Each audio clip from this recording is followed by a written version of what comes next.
Il y a plein de gens qui viennent me voir en me disant Rav, ça va pas la Parnassa, ça va pas le Shalom Bayit, ça va pas les enfants. Il n'y a rien qui va en ce moment, le tableau il est noir. Qu'est-ce que ça veut dire ça va pas? Je vais vous raconter une histoire très personnelle. Il y a quelques années, je voulais acheter un appartement à Bnei Brak. Et donc j'ai un ami qui m'appelle un jour, il me dit Binyamin, viens tout de suite au bureau, je vais te faire rencontrer quelqu'un. J'arrive là-bas, il me présente un constructeur extrêmement connu qui avait un projet de fou pas très loin de chez moi. On commence à discuter, il me propose des avantages de dingue, un prix extrêmement bas, de diviser l'appartement comme je voulais parce qu'il était extrêmement proche de mon ami. Puis il me dit écoute, ce que je te propose c'est vraiment extraordinaire, rends-moi une réponse sous max 24 heures. Je parle avec ma femme, on discute, je lui propose, elle me dit écoute, je sais pas, je la sens pas, on décide de pas y aller. Et puis pendant des semaines et des semaines, j'ai attendu et puis d'un coup on voit l'immeuble monter. Un étage, deux étages, trois étages, quatre étages. Moi je vois le projet monter et ça pique un peu quand même au fond. Je me dis mais Hachem, je sais que tu cherches le meilleur pour moi.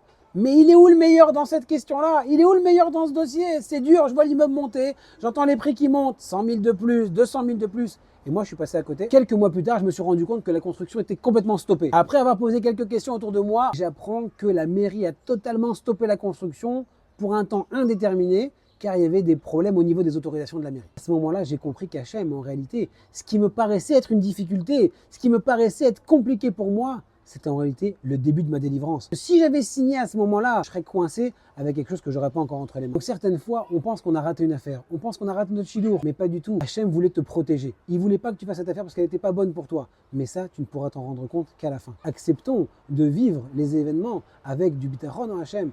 Acceptons de se remettre entre les mains d'Hachem. Et au final, on verra qu'on ne sortira jamais perdant.